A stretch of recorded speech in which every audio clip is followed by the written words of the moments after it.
My grandson called me late in the night. Grandma, I'm at the police station.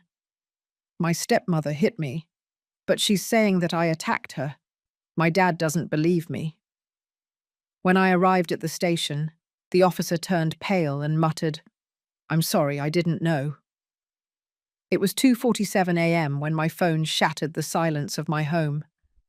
At that hour, no call ever brings good news. Never. I reached out in the dark, fumbling on the nightstand until I found the cell phone. The screen illuminated my face with that cold glare that abruptly brings you back to reality. It was Ethan, my grandson, the only one who still called me Grandma without anyone forcing him to. "Ethan? My son? What happened?" My voice was hoarse with sleep, but my heart was already pounding as if it knew something was terribly wrong. What I heard on the other end chilled my blood. "Grandma!" His voice was shaking, broken by sobs. "I'm at the police station. Chelsea, she hit me with a candlestick. My eyebrow is bleeding. But, but she's saying that I attacked her, that I pushed her down the stairs." My dad. My dad believes her, Grandma. He doesn't believe me." I felt the air leave my lungs. I sat up in bed, barefoot on the cold floor. Ethan's words ricocheted in my head like stray bullets. Chelsea, my son's wife, the woman who in 5 years had achieved what I thought was impossible, turning Rob into a stranger. "Calm down, my boy. Which police station are you at?" "The one in Greenwich Village."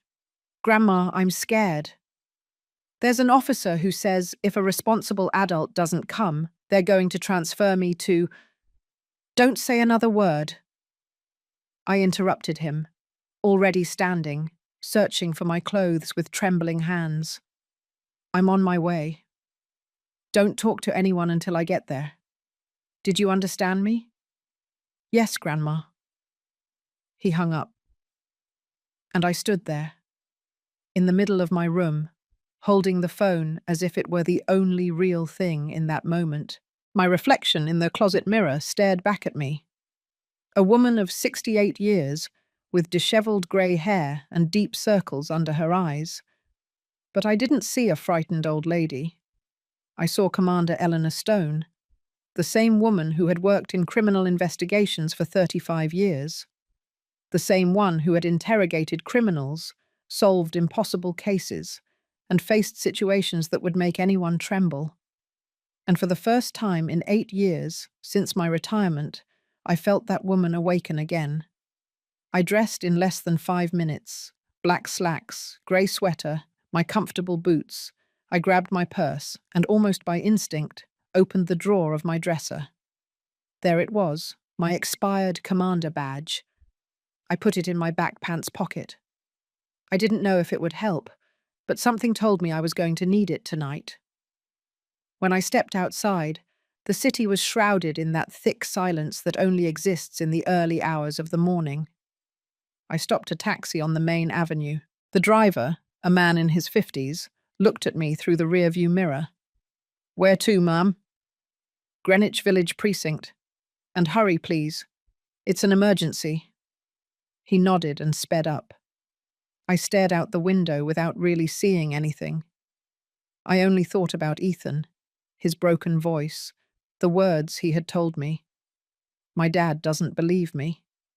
Rob, my son, the boy I had raised alone after his father abandoned us when he was just 3 years old. The man to whom I gave everything: education, values, unconditional love. The same one who 5 years ago had stopped visiting me, who had stopped calling me, who had erased me from his life as if I had never existed. And all because of her, because of Chelsea. He met her at a casino where she worked as a dealer. He had just become a widower, devastated by the death of his first wife, Ethan's mother. Chelsea appeared like a saving angel, young, beautiful, attentive, too perfect. I saw it from the beginning. I saw the way she looked at him, not with love, but with calculation, like someone evaluating an investment. But Rob was blind. He needed to fill the void left by his wife's death, and Chelsea knew exactly how to fill it. Slowly, she began planting doubts in his head. Your mother is too controlling, honey. She never lets you make your own decisions. She's always judging you. At first, Rob defended me. But drops of poison, when they fall one after the other, end up poisoning even the purest water.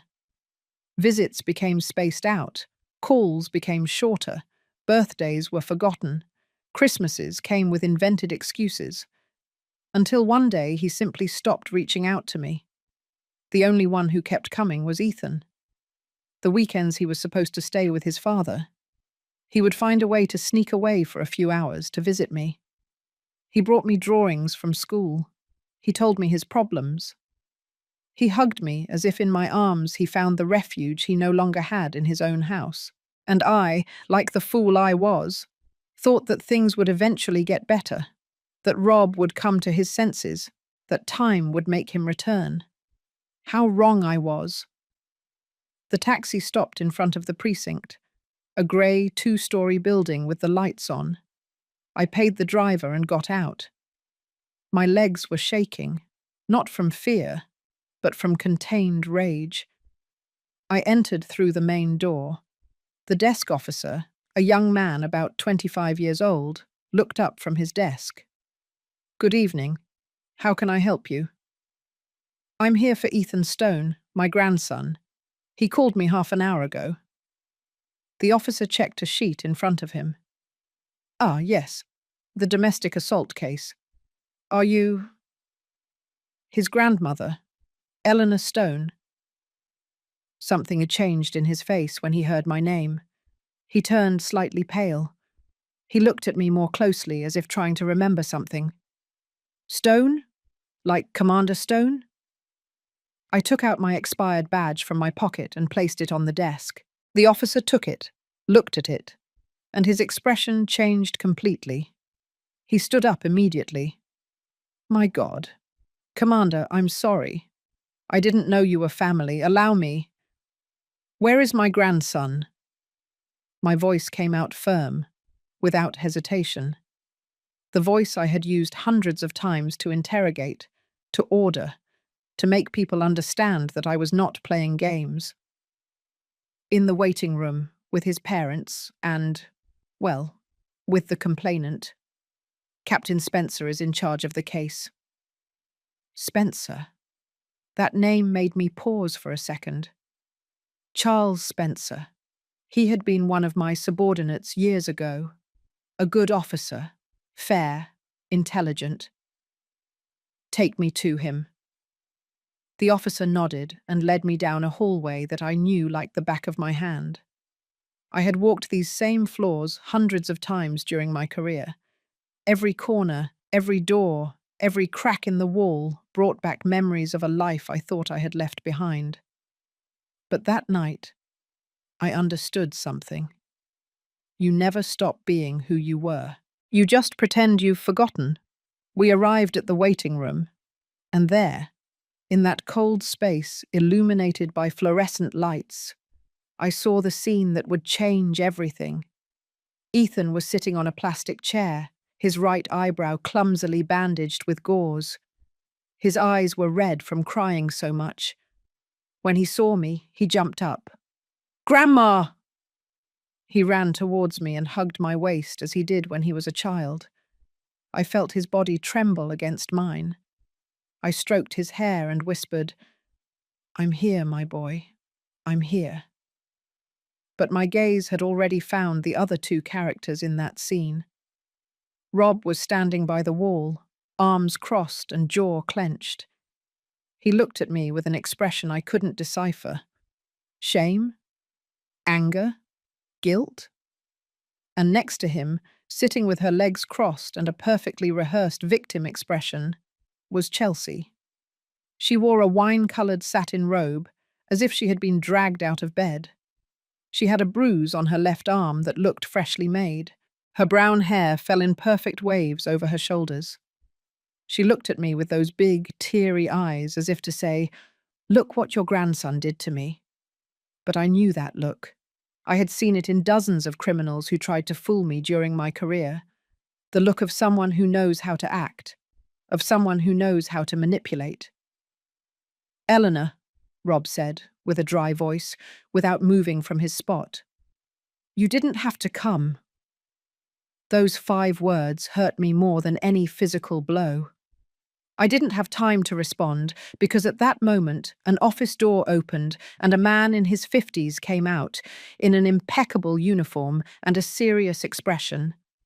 Captain Charles Spencer. When he saw me, he stopped short. "Commander Stone?" "Hello, Charles," I said calmly. "It's been a while." He approached, clearly surprised. "No, I didn't know you were involved in this case. If I had known—" "Now you know," I interrupted him. "And I need you to explain exactly what's going on here, because something told me that what I had heard on the phone was only the tip of the iceberg, and I was about to discover how deep the abyss my family had fallen into was. If you want to know how a grandmother everyone had forgotten became the worst nightmare of the person who tried to destroy her family, subscribe and hit the notification bell, because this story is just beginning." Charles Spencer took me to his office. Ethan came with me, clinging to my hand as if he feared I would disappear. Rob and Chelsea stayed in the waiting room. I could feel my son's gaze fixed on my back, but I didn't turn around. I wasn't going to give him that satisfaction. Spencer's office was small but tidy. A metal desk, 2 chairs in front of it, a filing cabinet in the corner, and a crucifix on the wall. Not much had changed since my time. Even the smell of old coffee and paper was the same. "Sit down, please," Spencer said, closing the door behind us. I sat in one of the chairs, and Ethan settled next to me. His gaze was lowered, his hands clasped in his lap. Spencer sat on the other side of the desk and opened a folder. He sighed before speaking. "Commander, the situation is complicated." "Explain the facts to me," I said without beating around the bush. "Her version first." Spencer nodded and consulted his notes. "Ms. Chelsea Brooks filed the complaint at 11:43 p.m. She arrived accompanied by her husband, Mr. Robert Stone, your son. She alleges that approximately at 10:30 p.m., the minor Ethan returned home after his permitted time. When she reprimanded him, he reacted violently, pushed her down the stairs, and hit her arm. She has bruises that partially match her story." Every word was like a needle sticking into my chest. I looked at Ethan. His head was still bowed, but I saw his hands trembling. "And my grandson's version?" I asked, although from Spencer's tone I already knew that no one had believed him. "The minor alleges that Ms. Brooks was the one who assaulted him first. He says that when he arrived home she was already angry, that she waited for him in the living room, and without saying a word, hit him with a blunt object. According to him, a silver candlestick. The wound on his eyebrow required 3 stitches. Did you check for the candlestick?" Spencer shook his head, uncomfortable. "Ms. Brooks says that such an object doesn't exist, that the boy invented that story to justify his aggression. And here comes the problem, Commander. The house security cameras were broken that night. Just that night." I leaned back in the chair, processing the information. It wasn't a coincidence. None of this was. "How convenient, right?" I murmured. Spencer looked at me with that expression I knew well. The look of someone who knows something is not right, but doesn't have enough evidence to act. The cameras had been broken for 3 days, according to the husband. They were going to call the technician this week. What about the neighbors' cameras? The street cameras? We are in the process of reviewing them, but the house is in a private residential area. There are no public cameras nearby. Of course not. Chelsea had planned this perfectly. Every detail, every move. This wasn't a fit of anger. It was premeditated. I turned to Ethan, put my hand over his. "Look at me, son." He slowly looked up. His eyes were full of fear and shame. "Tell me everything, from the beginning, and don't hide anything from me." Ethan swallowed. He looked at Spencer, then at me again. I was late because I stayed studying at a friend's house. I have a math test on Monday.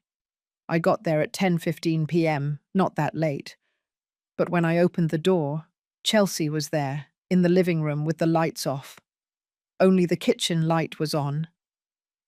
His voice began to crack, but he continued. She said, "You're late, you insolent brat." I told her I had texted my dad. She laughed and showed me my dad's phone. She had it. My dad was asleep. Then she said, "Your father doesn't care about you. Nobody cares about you. You're an annoyance in this house." Tears started rolling down his cheeks. "I just wanted to go up to my room, Grandma. I swear to you." But she grabbed my arm and pulled me. I tried to break free, and then she took the candlestick from the table and hit me here. He pointed to his bandaged eyebrow. I felt everything spin. I fell to the floor. And while I was lying there, bleeding, she gave herself the bruises by hitting herself against the wall. I saw her, Grandma. I saw her do it. "Where was your father?" "Asleep in his room. She had given him some chamomile tea because he said he was stressed. When he heard the noise and came downstairs, everything was already set up. Chelsea was crying, saying I had attacked her. My dad didn't even ask me. He just yelled at me that I was a disgrace and called the police." I closed my eyes for a moment. I took a deep breath. The rage I felt was like a fire contained in my chest. "And the candlestick?" "She hid it before my dad came down. I don't know where she put it." I opened my eyes and looked directly at Spencer. "Charles, you knew my work for 20 years. Did you ever see me let an innocent person pay for something they didn't do?" "Never, Commander. My grandson is telling the truth, and I'm going to prove it." Spencer rubbed his face with both hands. "Eleanor, legally my hands are tied. It's the word of a minor against that of two adults. The father supports the wife's version. I don't have physical evidence to contradict their story. The only thing I can do is let him go under your temporary custody while the investigation proceeds. But I need you to sign as the responsible party. Do it. I'll take responsibility." Spencer took out some papers and began filling them out. Meanwhile, I watched Ethan. That boy had grown so much in the last year. He was already 16, almost a man. But at that moment, huddled in that chair with a broken eyebrow and swollen eyes, he was once again the 7-year-old boy who cried in my arms when his mother died. "How long has this been going on, Ethan?" I asked in a low voice. He looked down again. "What, Grandma?" "Don't ask me that question. You know what I'm referring to." There was a long silence. I could hear the ticking of the clock on the wall. Finally, Ethan spoke, so softly that I barely heard him. "For 6 months. It started with insults. Then she started breaking my things. My video game console, my notebooks, a soccer trophy you gave me. She said they were accidents. My dad believed her. Then she started hitting me. Slaps, shoves. Once she locked me in the basement all afternoon because I said I wanted to come see you." My heart broke into 1,000 pieces. "Why didn't you tell me before?" "Because I was afraid that if I told you, my dad would be more angry with you. I thought that if I put up with it a little longer, things would get better. But today was different. I saw something in her eyes, Grandma. I realized that she wants me to disappear. She wants to push me away from you. She wants you to see me as a problem. She wants my dad to see me that way too." Spencer finished filling out the papers and handed them to me. I signed them without reading, trusting him. Then he stood up. I'm going to call your son to also sign the release of the minor. Wait here. He left the office. Ethan and I were left alone.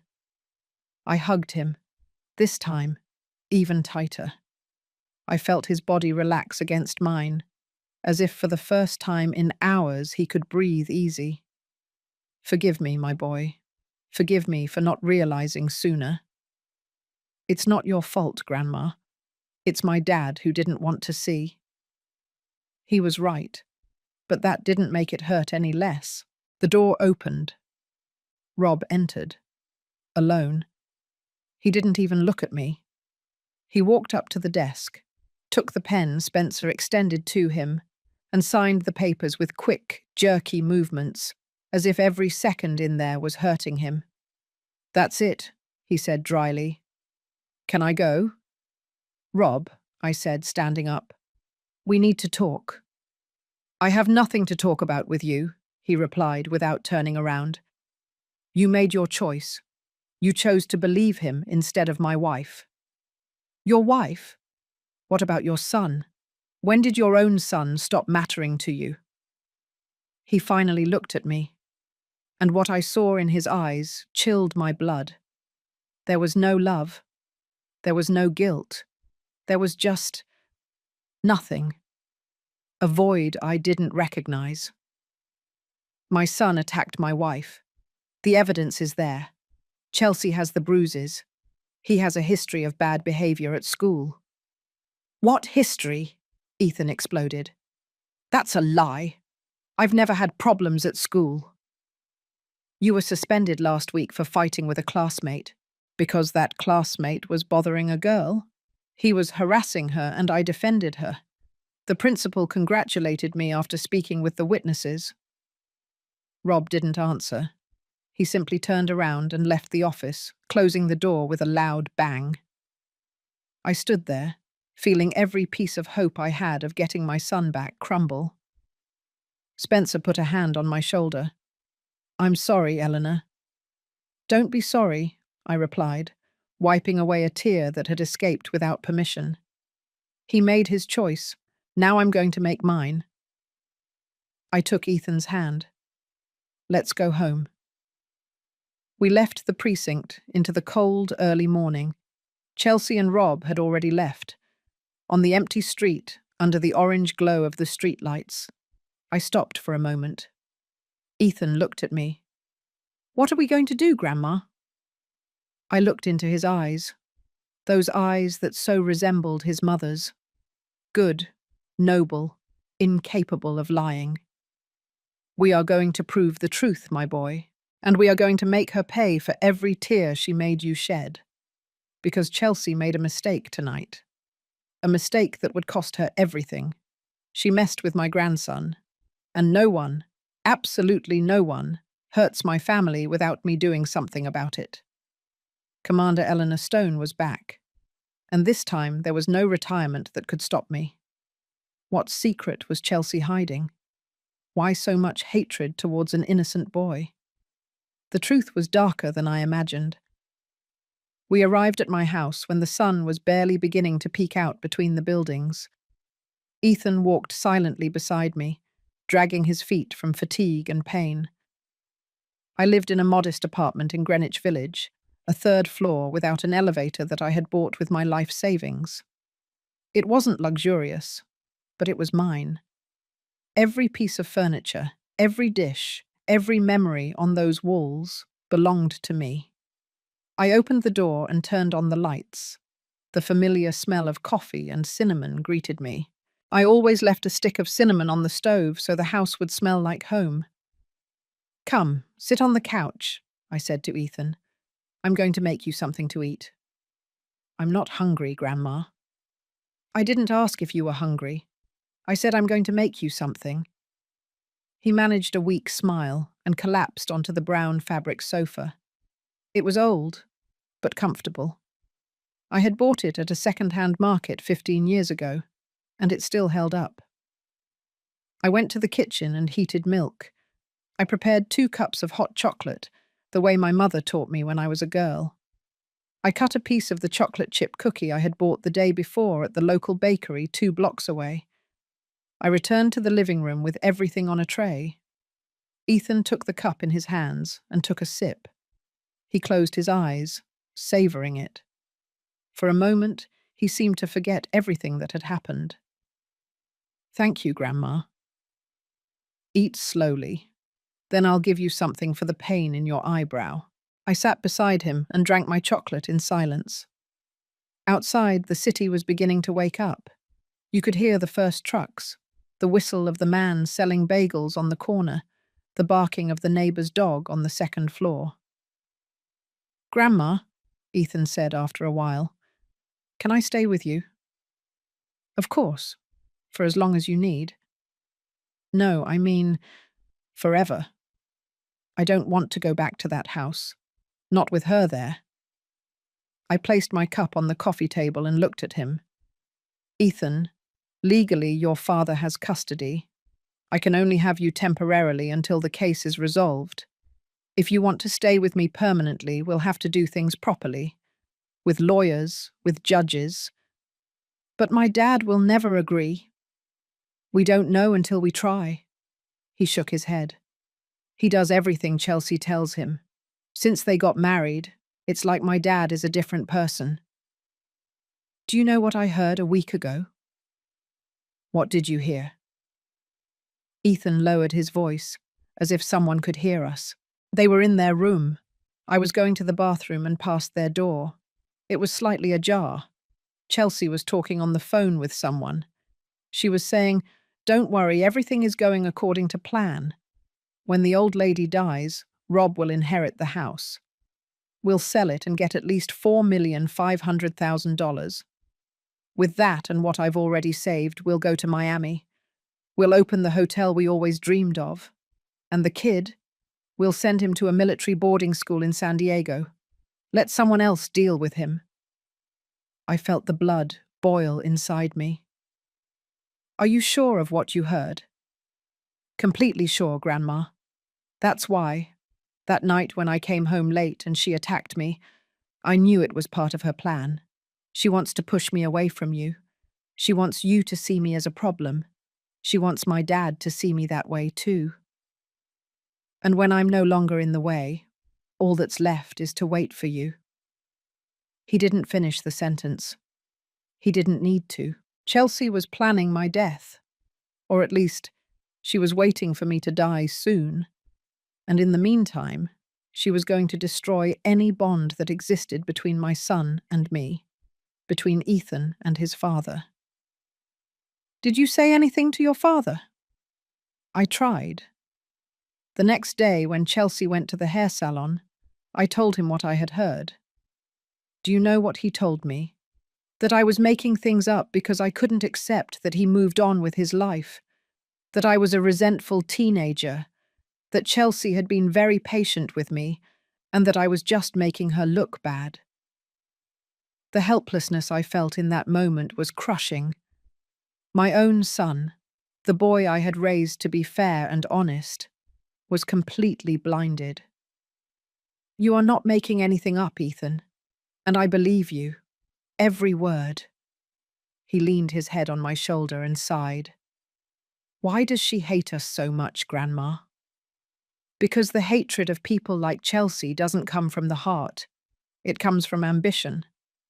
For her, you and I are obstacles, things that stand between her and what she wants." "And what does she want?" "Money, power, an easy life without working for it." I fell silent, thinking. I started putting the pieces together.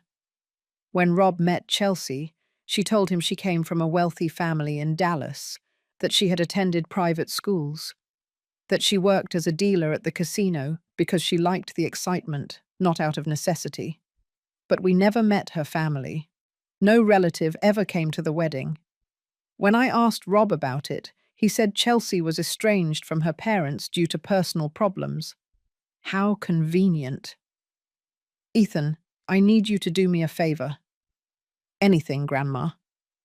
Take out your phone. Show me the photos of the bruises you said you had from before.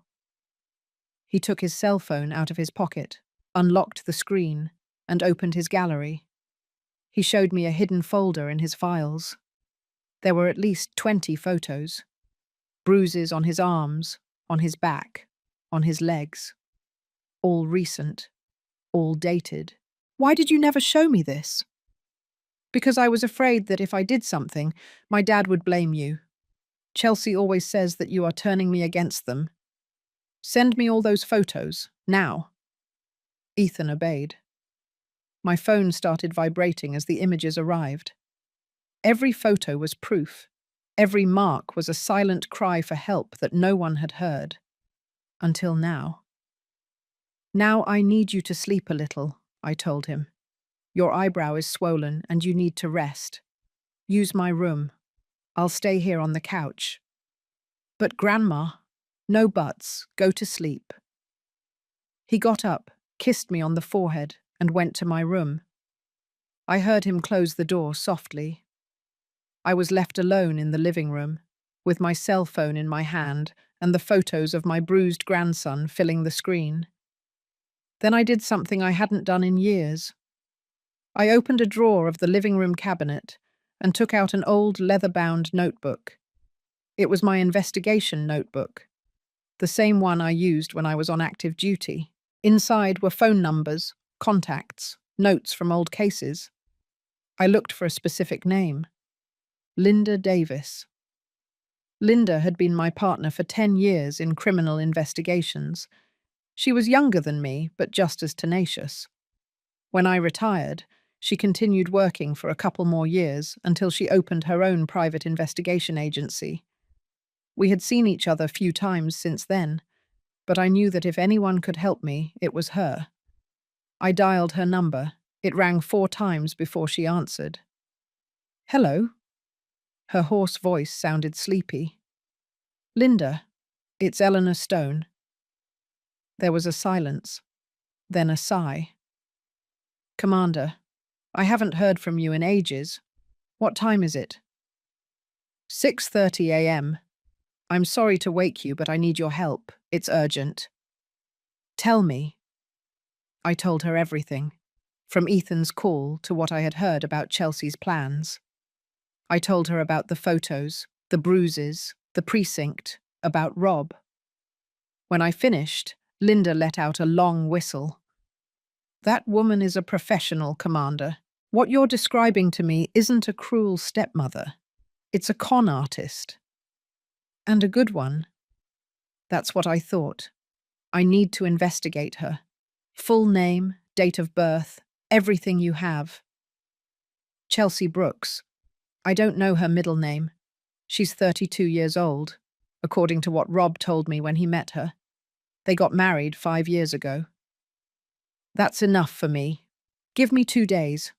I'll check her background, previous marriages, financial history. If she has a past to hide, I'll find it. Thank you, Linda. Don't thank me yet. This is going to take work. And if we find something big, we're going to need more than good intentions to act. I know. But first I need to know what we're dealing with. We hung up. I kept looking at my phone. Then I looked around my small living room. The old furniture, the photos on the walls, the crucifix over the entrance. This house was not worth $4,500,000. It was worth much more. It was worth every drop of sweat I had shed working double shifts to buy it. It was worth every sacrifice, every sleepless night, every moment of loneliness. And Chelsea thought she could just take it away from me. She thought she could manipulate my son, torture my grandson, and wait for my death like someone waiting for a check. I stood up and walked to the window. Outside, the sky was tinged with orange and pink. A new day was beginning, and with it, my battle. Because Chelsea didn't know something. She didn't know that I wasn't a defenseless old woman waiting to die. I was Eleanor Stone, former commander of criminal investigations. A woman who had faced drug traffickers, murderers, and criminals of all kinds. And none of them had managed to defeat me. Chelsea had just declared a war, and I was going to make sure she lost it. The investigation was just beginning, and what I discovered about Chelsea made me realize that my grandson and I were not her first victims. 2 days later, Linda appeared at my door at 9 a.m. She carried a thick folder under her arm and an expression I knew very well, the look of someone who had just uncovered something rotten. "Commander, you need to sit down before I show you this." I made coffee while Ethan was in the shower. He had spent those 2 days with me, recovering. The swelling on his eyebrow had gone down, but the scar would remain forever. A permanent mark of Chelsea's cruelty. We sat at the dining table. Linda opened the folder and began taking out documents, photographs, screen prints. Chelsea Brooks started as Vanessa Jimenez Ruiz in Houston, Texas. 34 years old, not 32 as she told your son. First lie confirmed. She never attended private schools. She finished high school at a public school, and there is no record of her setting foot in any university. She worked as a waitress, a promoter, and eventually as a dealer in several casinos across the country. Linda placed a photo on the table. It was Chelsea, but younger. Maybe 23 or 24 years old. She was with an older man, about 60 years old, at what looked like a wedding. Her first marriage. She married Richard Miller at 24, owner of a chain of hardware stores in San Diego, a widower with 2 adult children. The marriage lasted 2 years. Richard died of a heart attack. Chelsea inherited a property valued at $2,800,000. The children tried to contest the will, but they couldn't. Everything was legal. The children, what happened to them? One lives in New York. The other, the younger daughter, filed a complaint against Chelsea for threats, but withdrew it a week later. When I tracked her down by phone and asked her about it, she hung up. I called her back, and she said word for word, "That woman is dangerous. I don't want to know anything about her or her cursed money." I felt a chill run down my spine. Linda put down another photo. Another wedding. Chelsea with another older man. Second marriage. Franklin Adams, a textile businessman in Dallas, 58 years old, also a widower. They married when Chelsea was 27. The marriage lasted just a year and a half. Franklin suffered a fall at home that left him in a coma. He died 3 weeks later. Chelsea sold the house and the business. Estimated profit, $3,200,000. Did anyone investigate the fall? Yes, but they didn't find anything suspicious. Chelsea said Franklin had been drinking that night and slipped on the stairs. There were no witnesses. The house security cameras were broken. I looked up abruptly. Broken? The same as at your son's house now, Commander. Same pattern. My heart was pounding so hard I could hear it in my ears. Is there more? Linda nodded and pulled out a third set of documents. Third marriage. Joseph Vega, a retired civil engineer in San Diego, 62 years old, widower. They married when Chelsea was 30. This marriage ended differently. Joseph didn't die, but his son, Paul Vega, 26 years old, disappeared 6 months after the wedding. Disappeared. Literally. He left his house one night and never returned. He left a text message for his father saying he needed time to think, that he was going abroad. He hasn't been heard from in 4 years. Joseph tried to search for him, but eventually gave up. He fell into severe depression and signed documents giving Chelsea legal power over his finances. She admitted him to a nursing home and sold all his properties. Estimated gain, $4 million. I put my hands to my face. This was worse than I had imagined. That boy, Paul, do you think... I don't know what happened to him, Commander, But the pattern is clear. Chelsea looks for older men, widowers, with children. She marries them, and one way or another, those children end up out of the picture, dead, disappeared, or intimidated. Then she keeps the money.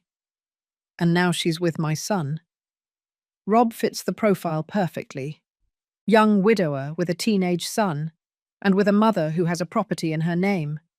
She can't touch you directly while you're alive, but she can make your son inherit and then manipulate him into selling. That's why she wants to push Ethan away, I said, understanding everything. Because Ethan is an obstacle. He's the legitimate heir if something happened to Rob. And he's smart enough to see her for what she really is. Exactly. And that's why she's making him look like a delinquent. If she manages to get him admitted to a correctional facility or legally banished by his father, the path is clear. Linda pulled out another document. There's more. Chelsea has an accomplice. His name is Gerald Hayes, a lawyer. He appeared in the 3 previous marriages. He takes care of the legal part. Wills, powers of attorney, property sales. He splits the profits with Chelsea, 50-50. Do you have proof of that? Suspicious bank transfers, always after each inheritance. Large amounts divided into accounts in the Cayman Islands. It's not definitive proof for a judge, but it's enough to start a formal investigation. I heard the bathroom door open. Ethan came out, with wet hair and the clean clothes I had loaned him. When he saw Linda, he stopped. Good morning. Good morning, Ethan. I'm Linda, your grandmother's friend. He nodded and approached shyly. He saw the documents on the table. Is that about Chelsea? I looked at Linda. She nodded slightly. I decided Ethan deserved to know the truth. Sit down, son. I told him everything. Every marriage, every suspicious death, every disappearance. I watched his face turn pale with every word. When I finished, his hands were trembling. So she killed those people? We don't know for sure, Linda said. But the pattern is too consistent to be a coincidence. And I'm next, Ethan whispered. She wants me to disappear like Paul. That's not going to happen, I said firmly, taking his hand. Because now we know who she is, and we are going to stop her. How? Ethan asked. My dad won't believe us. He thinks you just want to separate them. I don't need your father to believe me. I need evidence. Evidence that neither he nor any judge can ignore. Linda leaned back in her chair. Commander, what are you thinking? I'm thinking that Chelsea is smart, but not as smart as she thinks. She made a mistake by attacking Ethan that night. She became overconfident. She thought that her word and the fake bruises would be enough, but she left loose ends. Like what? The candlestick. Ethan says she hid it. It has to be somewhere in that house, with Chelsea's fingerprints and probably with Ethan's blood. That is physical evidence. But we can't go in to look for it without a warrant. I smiled slightly. No, but Ethan can. Legally, that house is still his home. He has the right to be there and retrieve his things. Ethan looked at me with wide eyes. You want me to go back? Only for a couple of hours, with a pretext. You say you need your clothes, your school supplies, and while you're there you look for the candlestick. But you're not going alone. What do you mean I'm not? I took out my phone and searched for something in an application. Then I showed the screen to Linda. Spy cameras, button size. They can be sewn into clothing. They transmit a real-time video to a cell phone. Linda smiled. Commander, you haven't lost your touch. I never lost it. It was just dormant. We spent the rest of the morning planning every detail. Linda would get the spy cameras. I would call Rob to ask him to let Ethan pick up his things. And while Ethan was inside, We would be outside, recording every second. But there was a risk. If Chelsea suspected anything, she could act. She could hurt Ethan again, or worse. "Grandma," Ethan said, reading my concern, "I want to do it. I have to do it. Not just for me, also for Paul, for the other children, for everyone she hurt." I looked into his eyes. He was no longer the frightened boy of 2 nights ago. There was something different in him. Determination, courage. "All right. But we follow my plan to the letter. No improvisations. If you feel you are in danger, you leave immediately. Understood?" "Understood." That afternoon I called Rob. He answered on the third ring. "What do you want, Mum?" "Ethan needs his clothes and school supplies. He's going to go pick them up tomorrow. I hope there's no problem." There was a long silence. "Is he going alone?" "Yes." "It's his house too, isn't it? Or at least that's what you used to say." "Fine. But tell him to be quick. Chelsea doesn't want to see him." "Don't worry, it will be very quick." I hung up before he could reply. Linda arrived that night with the cameras. They were so small they looked like normal buttons. We sewed them into Ethan's shirt, one on the chest and one on the shoulder. From my phone, we could see everything the cameras captured. "Tomorrow at 3 p.m, I said. "Chelsea will be home because she doesn't work Tuesdays. Rob will be at the office. It's the perfect time." Ethan nodded. He seemed calm, but I saw his hands trembling slightly while he ate dinner. That night, before sleeping, I went into his room. He was lying down, looking at the ceiling. "Can't sleep."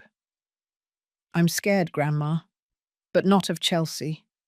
I'm scared of what I'm going to find, of confirming that my dad is with a killer." I sat on the edge of the bed and stroked his hair. "Whatever we find tomorrow, we'll face it together. You're not alone, Ethan, and you never will be as long as I'm alive." "I love you, Grandma." "I love you too, my boy, more than words can say." He closed his eyes and eventually fell asleep. I stayed there a little longer, watching him breathe peacefully. I thought about all the dangers he would face the next day, all the things that could go wrong. But I also thought about something else, that Chelsea had underestimated this family. She had underestimated a brave boy who refused to be another victim, and she had underestimated a grandmother who had hunted criminals all her life. Tomorrow the serpent would show its fangs, but we already had the antidote. The next day, Ethan entered that house with the cameras rolling. What we recorded that afternoon chilled our blood, and it gave us the weapon we needed to destroy Chelsea. It was 2:45 p.m. Ethan was standing in front of the mirror in my living room, checking his shirt. The buttons with the hidden cameras were invisible to the naked eye. I checked for the 10th time that the transmission was working correctly on my phone. "Clear audio, clear video," I said. "Are you ready?" Ethan took a deep breath. "Ready." Linda was outside in her car, half a block from Rob's house. We would be the backup. If something went wrong, we would go in immediately. "Remember," I said, putting my hands on his shoulders. "You go in, say hello normally, go to your room, pack your clothes. Meanwhile, you observe. If you see the candlestick or any other evidence, you record it. But don't touch it. We don't want her to accuse you of stealing anything." "Understood." "And if she gets aggressive?" "I leave immediately." I gave him a strong hug. He smelled of soap and fear, but also of courage. "Let's go," Linda said from the doorway. "It's time." We went down to Linda's car. I sat in the back seat with my phone in my hands, the screen showing what Ethan's cameras saw. Linda drove in silence, her knuckles white on the steering wheel. We arrived at the Upper East Side. Rob's house was large, 2 stories, with a front yard and an electric gate. He had bought it with the life insurance money from his first wife, a house that should have been full of happy memories. But now, it was a prison. Ethan got out of the car. We watched him walk toward the front door. On my phone, the image moved with every step he took. He rang the bell. The door opened. And there was Chelsea. She wore black athletic pants and a tight pink blouse. Her hair was pulled back in a ponytail. Without makeup, she looked younger, but also more calculating. Her eyes scanned Ethan up and down, like a predator evaluating its prey. "You showed up," she said with a flat voice. "I thought you'd chicken out." "I came for my things. My dad said I could." "Your dad says a lot of things. Come in. But hurry, I don't have all day." Ethan entered. The camera captured everything. The elegantly decorated living room, the marble floor, the paintings on the walls, everything impeccable, everything perfect. A facade. "Go to your room. You have 30 minutes, Chelsea ordered, closing the door behind him. Ethan went up the stairs. The camera recorded every detail. He reached his room and opened the door. My heart broke seeing what the cameras showed. The room was completely trashed. Ethan's clothes scattered on the floor, his posters ripped from the walls, his desk overturned, books strewn everywhere, his bed stripped of sheets, as if a hurricane had passed through there. "My God," Linda whispered, watching the screen in the rearview mirror. I heard Ethan's shaky voice through the audio. "What happened to my room?" Chelsea's voice came from downstairs, yelling. "You packed up your mess like the pig you are. That's why your room is like that." Ethan began picking up his clothes and putting them into a backpack. His hands were shaking. The camera captured him pausing in front of a broken photo on the floor. It was a picture of him with his mother, taken a year before she died. The frame was in pieces. The photo had a shoe print on it. I watched Ethan carefully pick it up, wipe off the dust, and put it in his backpack. "Breathe, son," I whispered, though I knew he couldn't hear me. "Breathe." He finished packing his clothes. Then he opened his desk drawer, looking for his notebooks. That's when I saw it. On my phone screen, behind a pile of broken notebooks, something shone. "Stop," I said into the phone. "Focus on that." As if he had heard me, Ethan moved the notebooks. And there it was, a silver candlestick, heavy, antique, with dark spots at the base. Blood. "He found it," Linda said. "That's it." Chelsea's voice interrupted from the stairs. "Are you done? You've been up there for 15 minutes. "Almost," Ethan replied, his voice surprisingly calm.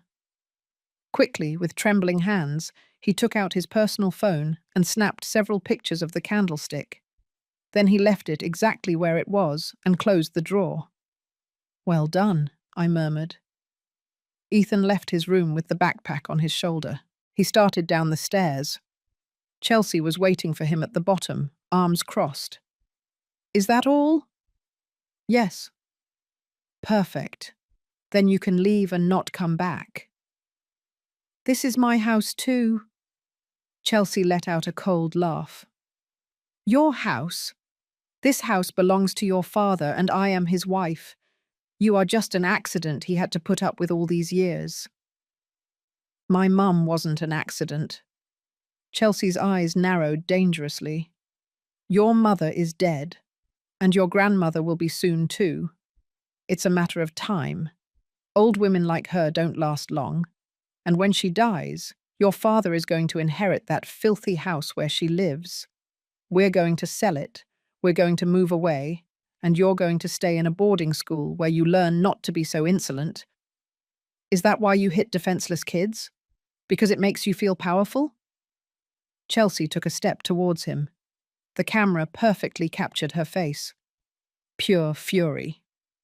"I didn't touch you, you lying brat. You attacked me, and if you repeat that lie again, I'll make sure you rot in a juvenile facility." I know the truth, and my grandmother does too. Your grandmother is nobody. She's a washed-up old lady who doesn't know when to give up. But she'll learn. Everyone learns eventually. At that moment, we heard another voice, a voice that made my world stop. "What are you two talking about?" Rob had just entered through the front door. He wore his office suit, his tie loose. He looked tired, old, nothing like the son I remembered. "Honey," Chelsea said, immediately changing her tone to one of sweetness and concern. "You're home early. Ethan was just leaving." Rob looked at his son, then at Chelsea. Something in his expression told me he had heard more than she thought. "What was that about a boarding school?" "I was just explaining to him that if he continues to misbehave, we'll have to take measures," Chelsea replied quickly. "She said that when Grandma dies, they were going to sell her house," Ethan said, his voice firm despite his fear. "She said it word for word." "That's a lie," Chelsea exclaimed. "Rob, honey, your son is making things up again to turn you against me." "I'm not making anything up, and you know it." Rob ran his hands over his face. He looked like a man on the verge of collapse. "Ethan, go now." "Dad, you need to listen to me." "I said go." The scream echoed throughout the house. Ethan took a step back, hurt. I squeezed my phone so hard I thought I would break it. "All right," Ethan said in a low voice. "I'm going. But when you want to know the truth, you know where to find me." He left the house. The door closed behind him. On the screen, we could still see Rob and Chelsea in the living room. She approached him. She placed her hands on his chest. "Honey, you're stressed. That kid is making you sick. We should—" "I need to be alone," Rob interrupted her, pulling away. He walked up the stairs without saying anything else. Chelsea stayed there, looking at her cell phone with a smile that chilled my blood. She dialed a number. "Gerald, it's me. We have to speed things up. The brat is causing problems.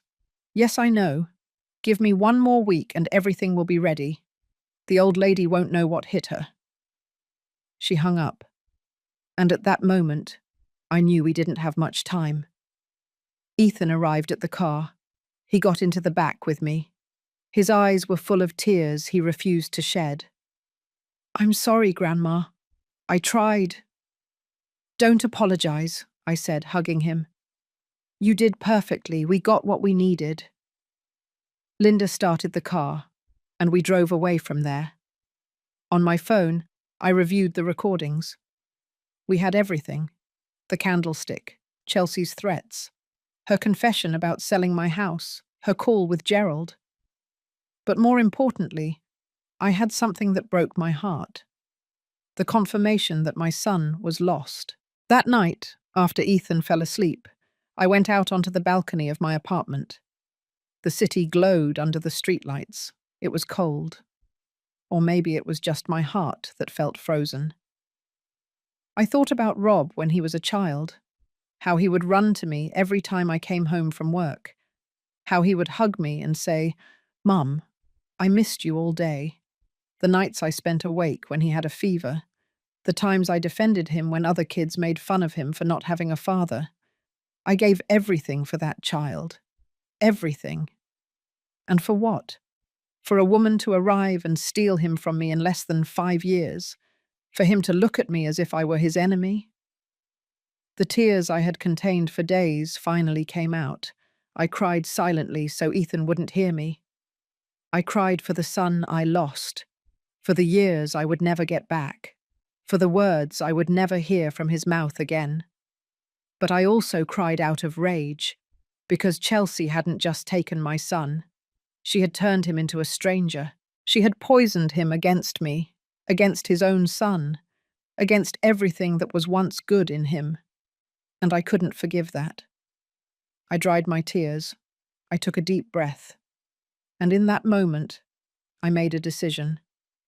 I was going to get my son back. I didn't know how.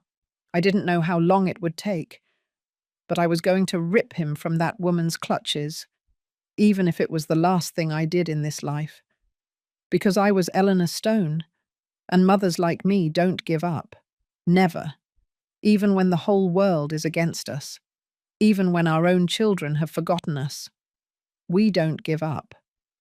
But before I got my son back, I had to destroy Chelsea. And for that, I needed more than just recordings. I needed a perfect trap. The next morning, I woke up with a clarity I hadn't felt in years.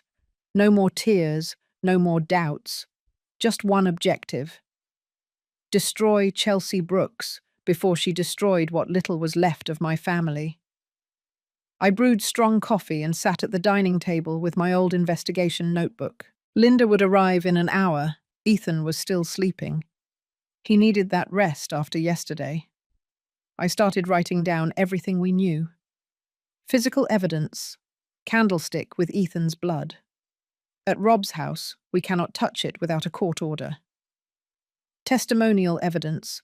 Recording of Chelsea threatening, talking about selling my house, mentioning Gerald. Background. 3 previous marriages, 2 suspicious deaths, 1 disappearance, millions of dollars inherited. Accomplice. Gerald Hayes, lawyer, handles the legal part of the scams.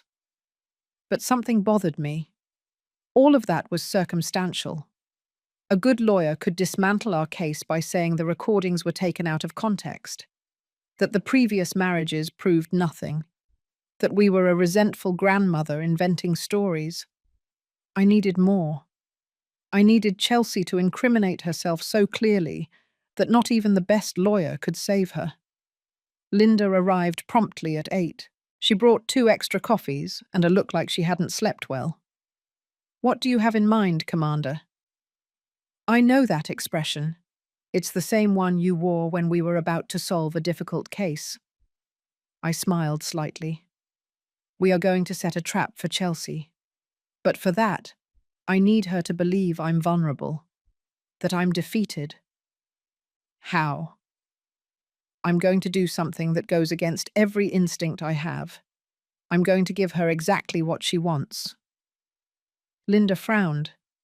"I don't follow you." I took an envelope from my bag. Inside were documents I had prepared the night before while I couldn't sleep.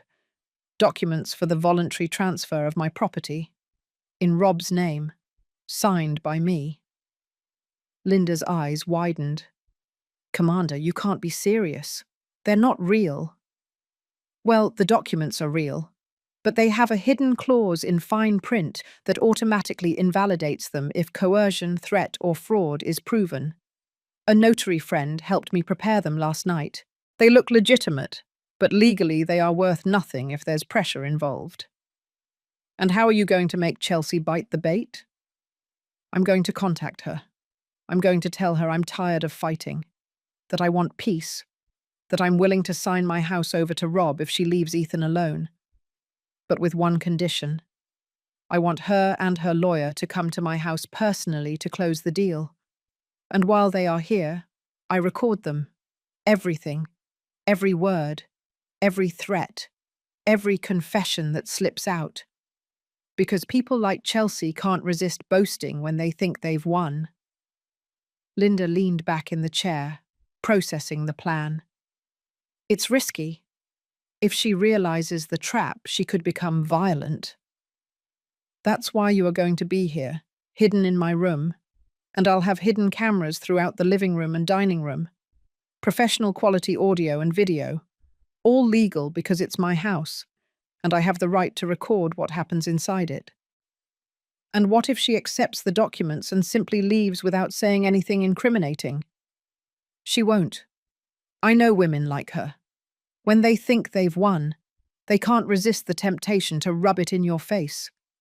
They will want me to know that they defeated me, and in that moment, they will drop their guard." Ethan came out of the room at that moment, disheveled and with swollen eyes. Seeing us, he stopped. What's going on? I explained the plan to him. I watched his face go from fear to concern and finally to determination. What do I do? You stay at Linda's house that day. I don't want you here when they come. It's too dangerous. But Grandma, it's not negotiable, Ethan. I need to know you are safe so I can concentrate on this. He didn't argue further. He knew that when I used that tone, there was no turning back. We spent the rest of the day preparing everything. Linda got 4 professional spy cameras. We installed them in strategic locations, one in the living room bookshelf, another in the dining room wall clock, a third on the kitchen shelf, and the last one in my floor lamp. From the room, Linda could see and record everything on her laptop. I also prepared my house to look vulnerable. I left hospital bills on the dining table. Fake ones, prepared by Linda. I put medicine bottles in the kitchen. I wanted Chelsea to think I was sick, weak, desperate. The next morning, I picked up my phone. My hands were shaking slightly as I dialed Rob's number. He answered on the 4th ring. "What do you want now, Mum?" "I need to speak with Chelsea. It's important." Silence. Then the sound of footsteps. Rob passed the phone to his wife. "Eleanor." Chelsea's voice sounded cautious, almost amused. "What a surprise. We need to talk. About the house, about Ethan, about everything." "We have nothing to talk about." "Please." I let my voice sound tired, defeated. "I'm tired of fighting. I just want my grandson to be safe and my son to be happy. If that means giving in, then that's what I'll do." There was a long silence.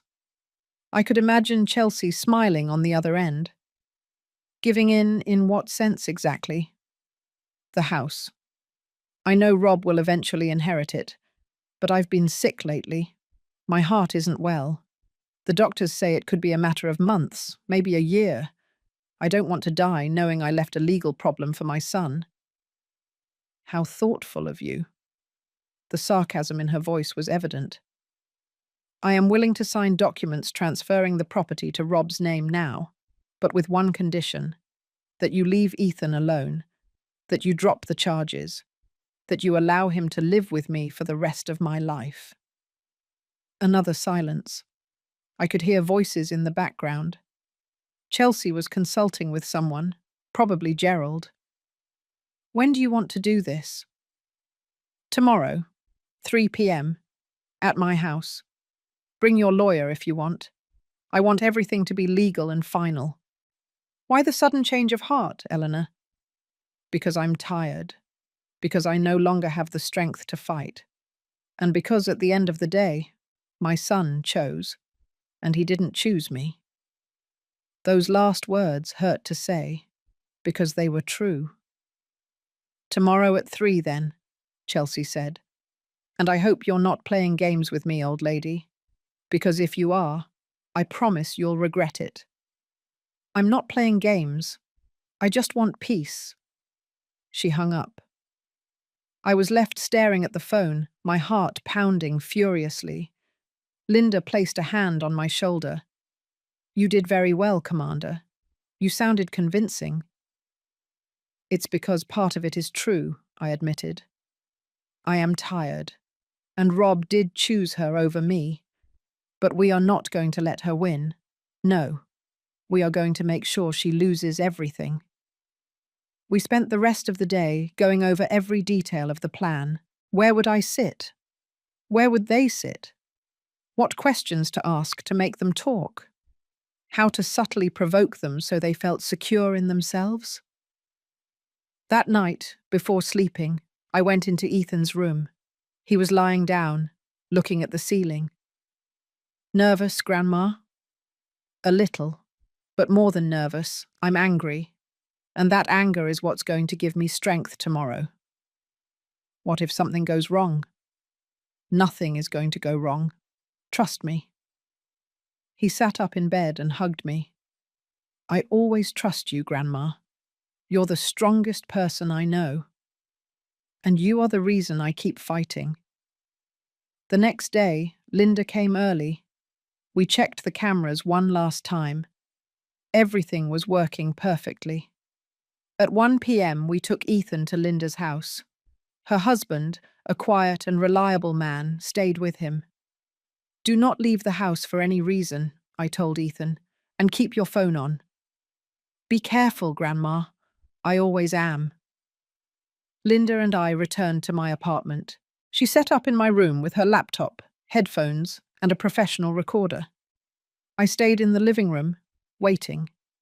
At 2:55, the doorbell rang. I took a deep breath. I stood up. I smoothed my grey blouse and dark skirt. I had chosen clothes that made me look older, more fragile. I opened the door.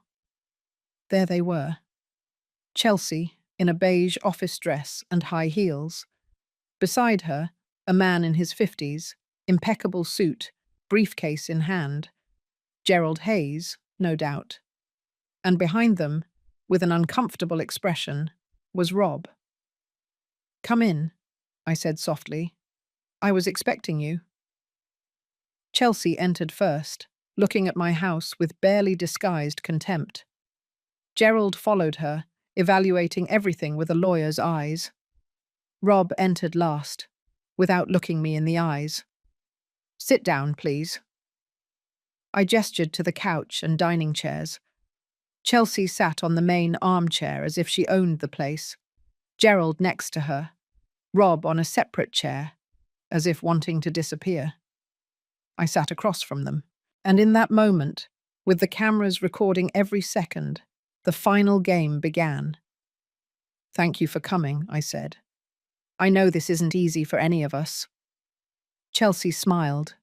That predator's smile I had seen so many times on criminals who thought they had won. Ah, Eleanor, I always knew you'd eventually see reason. And so it began. The trap was set. The poison was served. Now it only remained to see if the serpent was arrogant enough to drink it. What Chelsea and her accomplice said that afternoon, believing they had won, sealed their fate. Every word was a confession, every smile, more evidence of their guilt. Gerald Hayes opened his briefcase and took out a folder of documents. He placed them on the coffee table with precise, calculated movements. He was a man of measured gestures, with slicked-back hair and gold-rimmed glasses that probably cost more than my 3 months' rent. Mrs. Stone, he began in a professional voice.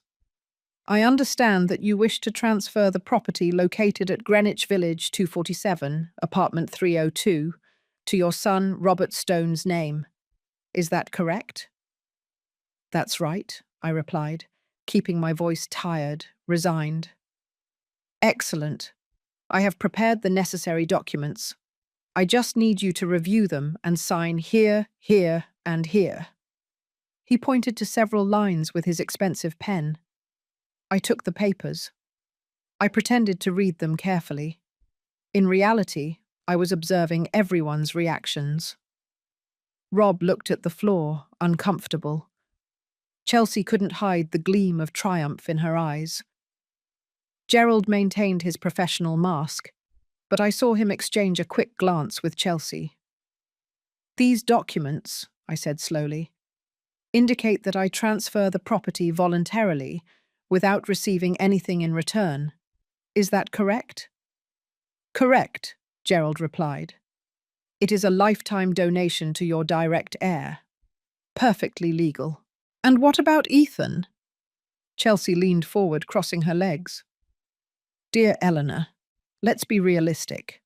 Your grandson attacked an adult woman. That is a serious crime. I can't just forget about it. But you said... I didn't say anything, she interrupted me with a cold smile. You said you wanted to transfer the house. I simply agreed to come and witness this act of maternal generosity. The venom in her words was evident. I looked at Rob. Do you also think that? Do you think your son deserves to be in a juvenile facility? Rob finally looked up. There was something in his eyes. Shame? Guilt? But he didn't say anything. He simply lowered his gaze again. Rob has learned to trust me, Chelsea said, placing her hand on my son's arm with a possessive gesture. He knows that I only seek the best for our family. And frankly, Ethan has been a problem since I came into your lives. A problem? I repeated. He is a child. He's a manipulator, Chelsea spat. Like you, trying to separate us with lies and melodrama. Gerald cleared his throat uncomfortably, as if Chelsea were saying more than she should. But she didn't stop. Do you have any idea how many times that brat has tried to convince Rob that I'm a bad person? How many lies he has invented about me? Maybe they weren't lies, I said softly. Chelsea's eyes narrowed. What are you implying? Nothing. Only that a child generally tells the truth when he is scared. Chelsea let out a dry laugh. Oh, Eleanor. Always so dramatic. Just like your grandson. I guess it runs in the family, but it doesn't matter anymore, does it? Because you're going to sign those papers. You're going to stay in this apartment until nature takes its course. And Ethan will learn his lesson in a place where they teach real discipline. Chelsea, Gerald said in a low voice, like a warning. But she was on a roll. I could see how the power had gone to her head. What? She replied to Gerald. It's the truth. This old woman is finished. Look at her. Sick, alone, defeated. She should have accepted this from the beginning. It would have saved me so much trouble. Trouble? I asked, feigning naivety. Yes, trouble, Chelsea replied, leaning back on the armchair like a queen on her throne. Do you have any idea how much effort it cost me to make Rob forget about you? Every birthday he forgot, every call he didn't hear, every visit he couldn't make, all planned, all perfectly executed. Rob looked at her, surprised. What did you say? Oh, please, honey. Chelsea gave him a look. Don't act surprised. You knew perfectly well that I managed your schedule, that I decided who you spent time with and who you didn't. I thought... Rob hesitated. I thought you were just helping me get better organized. Oh, Rob, so naive, Chelsea laughed. I was keeping you away from this woman because she was a nuisance, and it worked, didn't it? Now you can't even stand her. I watched something break in my son's eyes, like a veil falling. Gerald quickly intervened, standing up. Chelsea, I think we should focus on the documents. Sit down, Gerald, Chelsea ordered without looking at him. I'm talking. He obeyed, but I saw the nervousness on his face. He knew Chelsea was losing control. Do you know what the best part of all this is, Eleanor? Chelsea continued. That when you finally die, and believe me, with that heart of yours, it won't be long, we're going to sell this hovel for $4,500,000. I already have a buyer, an investor who wants to remodel the whole building. $4,500,000, I repeated. Uh-huh. And with that money, plus what I've already saved from my previous investments, Rob and I are going to move to Miami. We're going to open a boutique hotel. I already have the land reserved. And Ethan? I asked. Ethan is going to a military boarding school in San Diego. Everything is already arranged. As soon as he turns 18, he'll be someone else's problem. Chelsea, stop, Rob said, standing up. What are you talking about? We never discussed any of that. Because you don't have to discuss anything, honey, Chelsea replied condescendingly. I take care of everything, as always, as I took care of pushing this old woman away, of controlling your son, of planning our future. You took care of pushing my mother away. Rob's voice was trembling. Someone had to do it. She was never going to let go of you. Mothers like her are toxic. They cling to their sons like leeches. I bit my lip to keep from screaming. I needed her to keep talking. And the candlestick, I said softly. Did you take care of that too? Chelsea looked at me and smiled. Ah, that. Yes, it was clever, wasn't it? The brat was late. I was already tired of his judgmental looks, his passive-aggressive comments. So when he came in, I gave him what he deserved. A good hit with the silver candlestick that my dear dead mother-in-law gave me. Ironic, right? Rob was pale. You hit him first. Of course. But then I hit myself against the wall. A few strategic bruises, some well-acted tears. And you believed me, as always. Chelsea. Gerald tried to interrupt her again. Shut up, Gerald, she exploded. This is over. The old lady is going to sign. We're going to have the house, and in a few months we'll be in Miami counting cash. Just as we planned. Just as you planned with Richard, I said in a low voice. And with Franklin. And with Joseph. Chelsea's face froze. Gerald jumped up. That's enough. We're leaving. Sit down, Gerald, I said. And this time my voice didn't sound tired or defeated. It sounded like the commander I was for 35 years. Because this is just beginning. I stood up and walked toward my bedroom door. I opened it. Linda came out with her laptop in her hands. Good afternoon, Linda said. Deputy Commander Linda Davis, Private Investigations. Everything you have just said has been recorded in high-definition audio and video. The colour drained from Chelsea's face. That's illegal. Not at all, I replied. We are in my house. I have the right to record what happens inside my property. And you have just confessed to multiple crimes.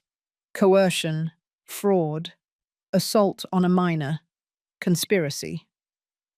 Gerald was already at the door trying to flee, but Linda blocked his way.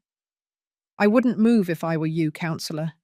There are 2 detectives from criminal investigations waiting outside, old friends of Commander Stone. It was true. I had called Spencer that morning. He had agreed to be nearby, in case things got violent. Chelsea stood up, furious. This won't hold up in any court. You set a trap for us. I set a trap that you bit with all the enthusiasm in the world, I replied coldly. Because you're arrogant. Because you believed you were invincible. Because you thought an old woman like me couldn't stand up to you. I took out my phone and dialed a number. I put it on speaker. Captain Spencer, you can come up now. We heard footsteps on the stairs. Moments later, 2 officers entered with Spencer in the lead. Commander Stone, he greeted me. Do you have what we needed?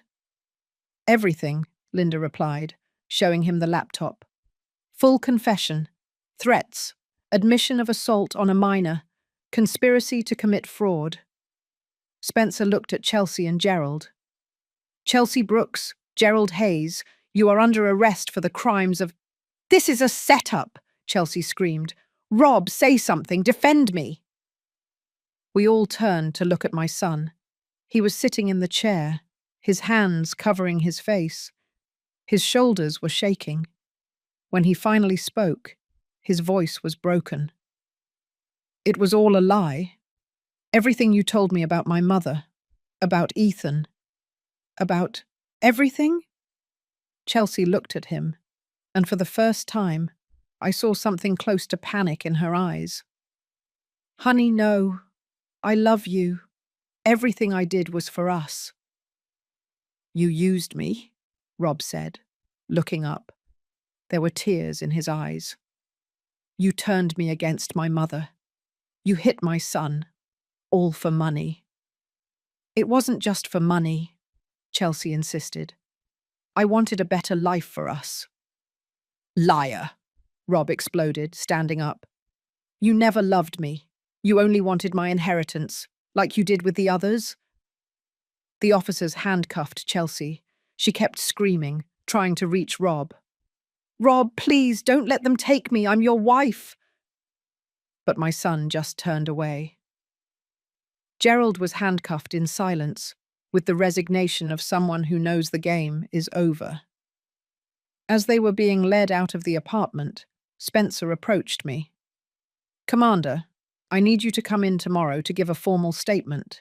This is going to be long, but with this evidence, there's no way they're getting out." "I'll be there." Dibs. When they left, only Linda, Rob, and I remained. The silence was deafening. Rob looked at me, and for the first time in 5 years, he truly saw me. "Mum," his voice broke. "I'm sorry. I'm so sorry." I wanted to run to him. I wanted to hug him. But something stopped me. Years of pain, years of abandonment, years of tears. "No, Rob," I said softly. "Not yet. And I'm sorry doesn't fix 5 years of forgetting me. It doesn't fix you believing a stranger over your own mother. It doesn't fix you letting that woman hit your son."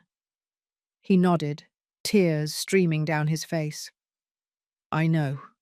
You're right. I don't deserve your forgiveness." "It's not about deserving it," I replied. "It's about earning it. And that's going to take time. A lot of time." I walked up to him. I placed my hand on his cheek. "But you are my son. And even though you forgot me, I never forgot you. So we are going to heal this, together, slowly, but only if you are willing to do the real work." "Anything, Mum, anything." Linda discreetly gathered her things and said goodbye. When she was gone, Rob and I stayed in my living room, the same place where years ago he played with him when he was a child, the same place where we celebrated his birthdays, the same place he had stopped visiting. "Where is Ethan?" he asked. "Safe, with Linda and her husband." "I need to see him. I need—" His voice broke. "I need to ask for his forgiveness." "You will. But first you need to understand something, Rob. Ethan suffered. For months, and you didn't see it.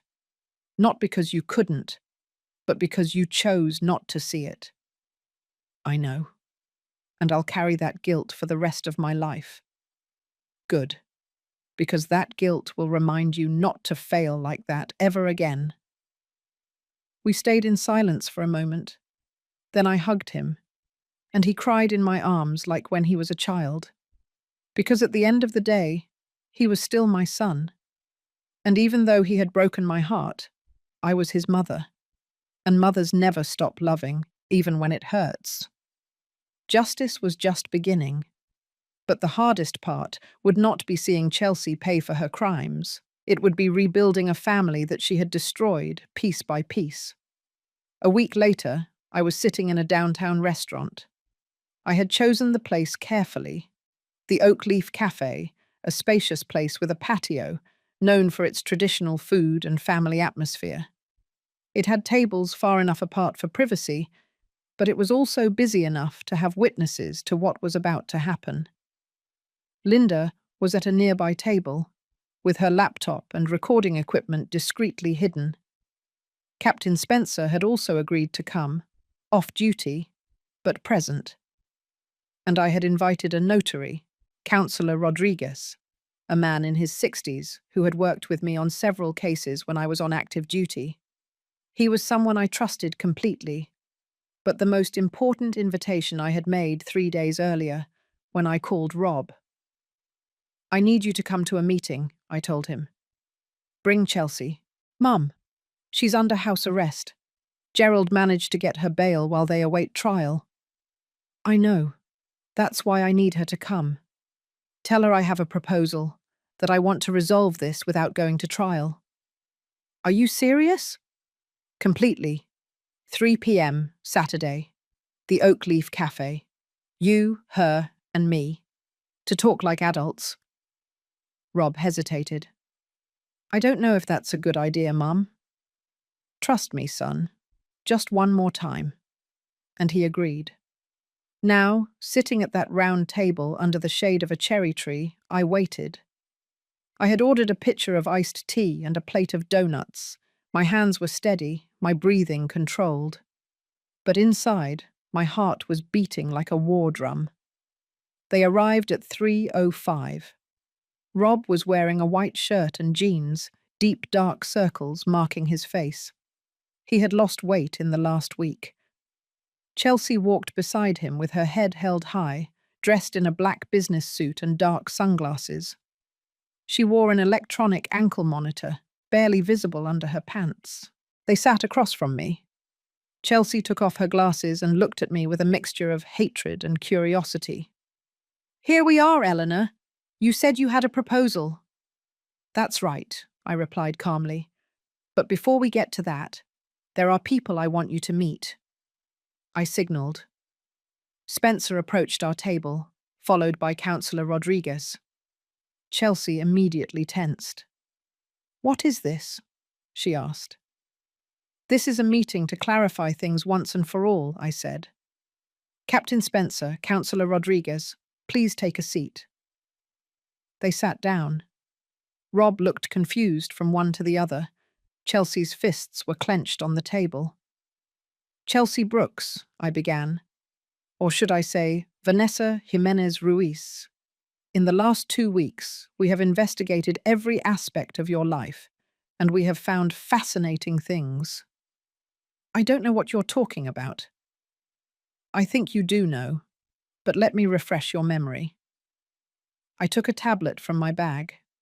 I turned it on and placed a photo on the table. It was of Richard Miller, Chelsea's first husband. Richard Miller, 60 years old when he died. Sudden heart attack. You inherited $2,800,000.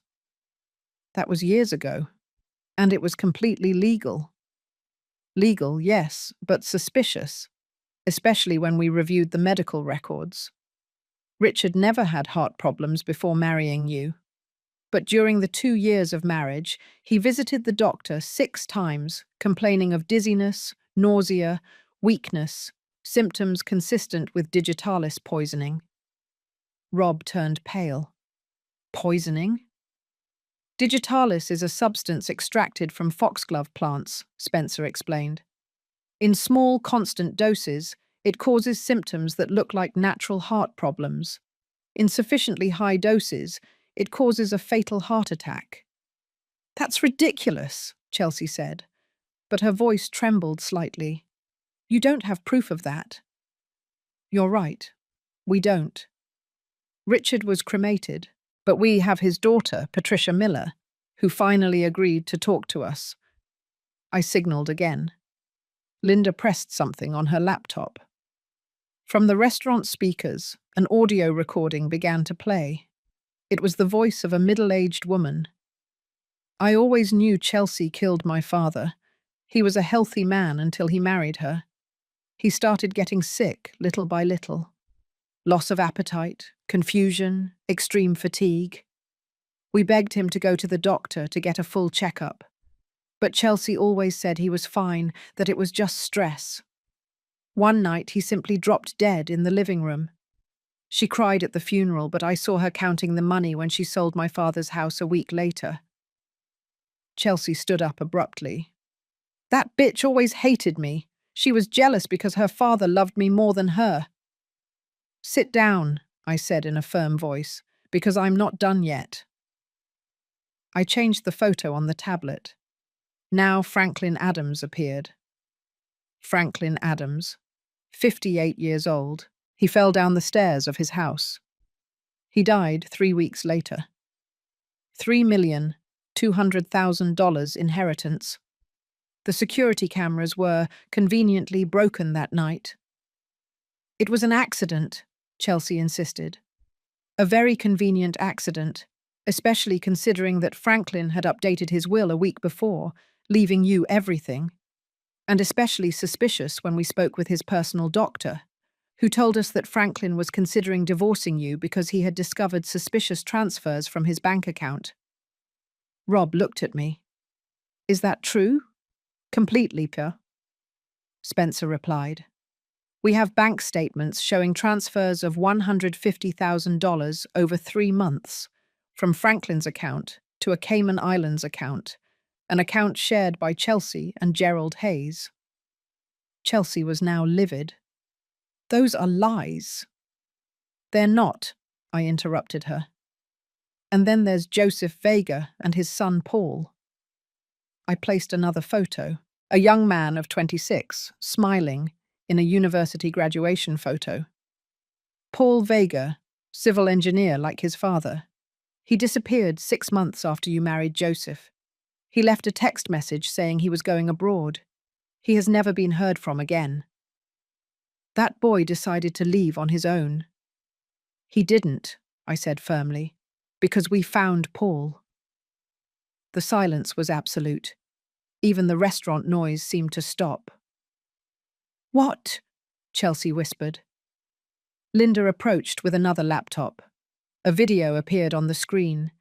It was a thin young man with an unkempt beard, sitting in what looked like a hospital room. I pressed play. The young man in the video began to speak. My name is Paul Vega Rodriguez. I am 30 years old. 4 years ago, Chelsea Brooks, my father's wife, drugged me with something in my coffee. When I woke up, I was in a place I didn't recognize. A man named Gerald Hayes told me that if I returned to the States or contacted my father, he would make sure my father had a fatal accident. He gave me money, a fake passport, and sent me to Guatemala.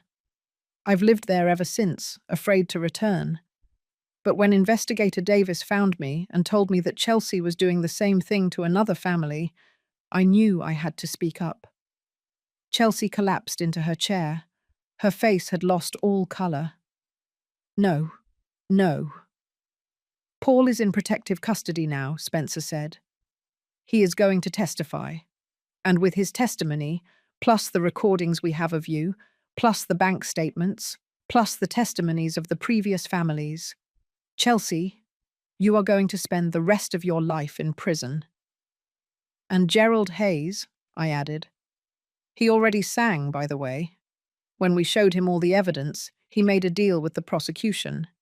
He confessed everything in exchange for a reduced sentence. He gave us details of every case, every scam, every crime. Rob had his head in his hands, his shoulders shaking. My God! My God! Chelsea looked at me with pure hatred.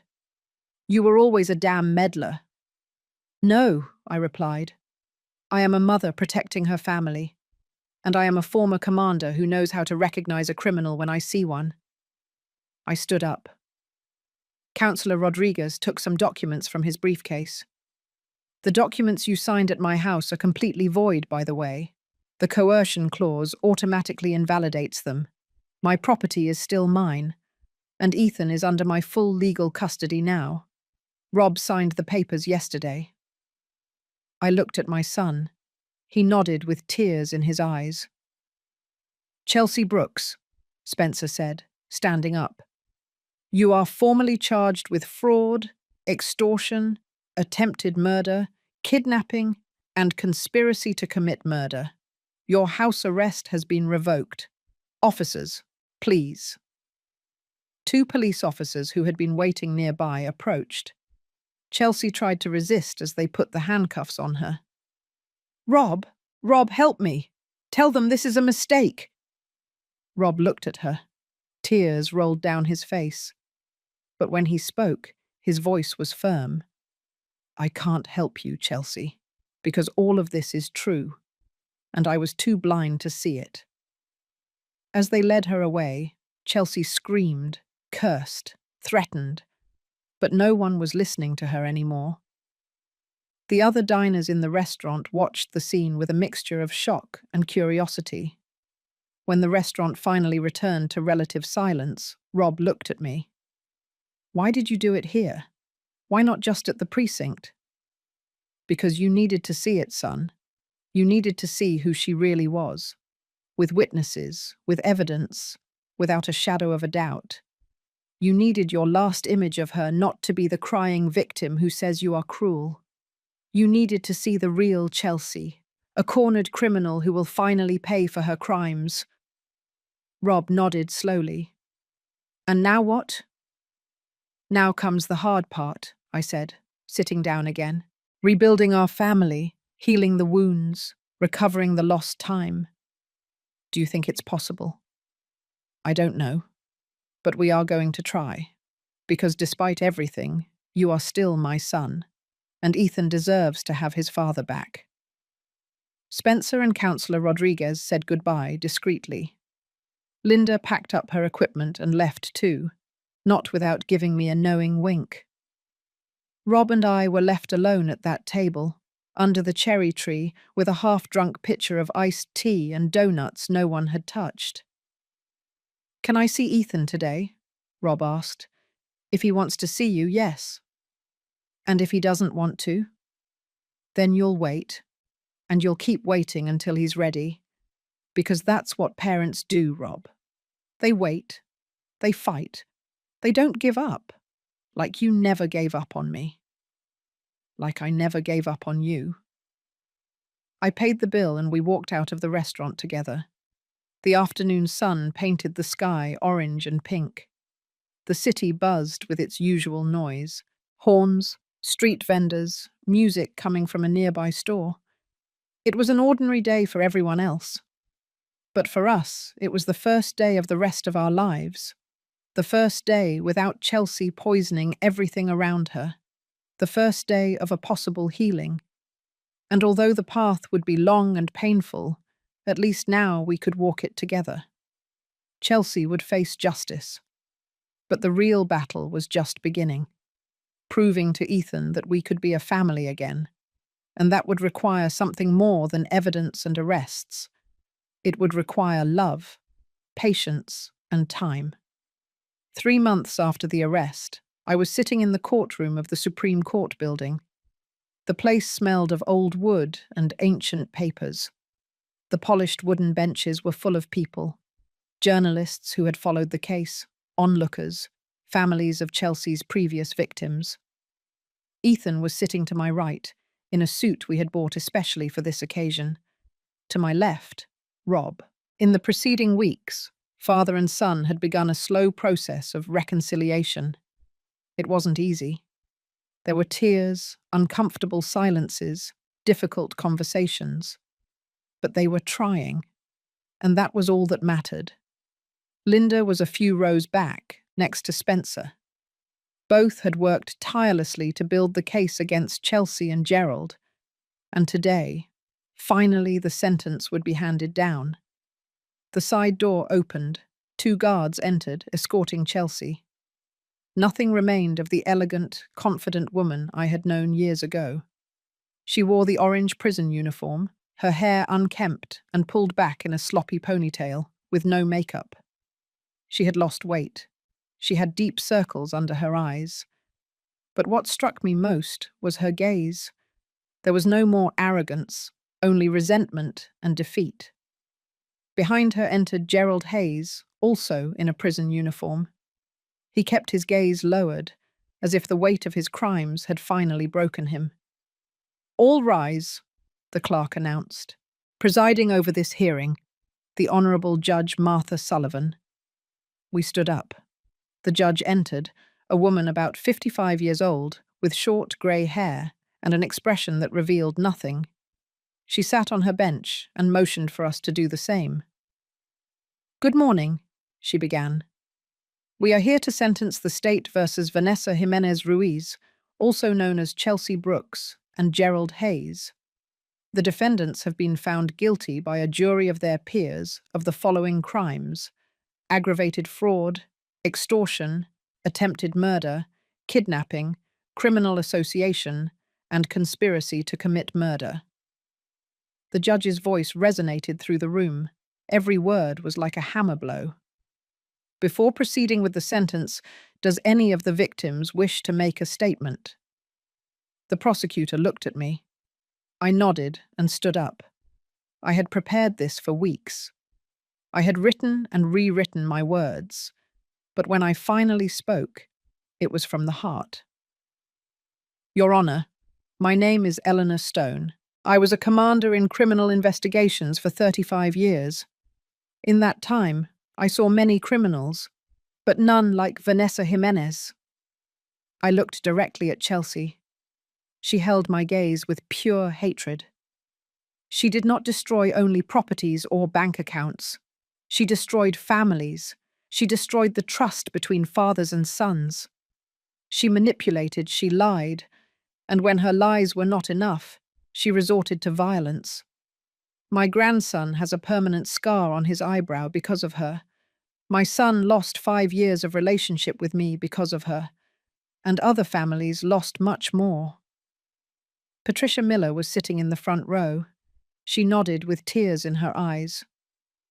But beyond the material or physical damage, Chelsea is dangerous because she completely lacks empathy. She has no remorse. Even now, even after being exposed, she has not shown a single ounce of repentance. And that, Your Honour, is what makes her truly dangerous. I sat down. The judge nodded. Anyone else? Paul Vega stood up. It was the first time I had seen him in person. He looked healthier than in the video, but there were still shadows in his eyes. Your Honour, Vanessa Jimenez stole 4 years of my life. She took me away from my father, who died without ever seeing me again. He died thinking I had abandoned him. I never got to tell him the truth. I never got to say goodbye. And that is something I will carry for the rest of my life. His voice broke. He quickly sat down, covering his face with his hands. Patricia Miller also spoke, recounting how Chelsea had destroyed her father's memory. There were 2 more people, relatives of Franklin Adams, who spoke of the pain and confusion caused by his death. Finally, the judge looked at Chelsea. Does the defendant wish to say anything before the sentence is delivered? Chelsea slowly stood up. For a moment, I thought she was going to say something genuine, something human. But when she spoke, it was with the same coldness as always. All of this is a farce. I am the victim of a conspiracy by resentful people who cannot accept that their relatives loved me more than them. I did nothing wrong, and someday the truth will come out. She sat down. The judge looked at her with an expression that could have frozen hell. Ms. Jimenez, in my 25 years as a judge, I have seen many criminals. Some show repentance. Others at least have the decency to remain silent. But you continue to believe you are the victim, and that tells me you have learned absolutely nothing. The judge opened a folder and began to read. Vanessa Jimenez Ruiz, for the crimes of aggravated fraud in 3 cases, is sentenced to 12 years in prison. For aggravated extortion, an additional 6 years.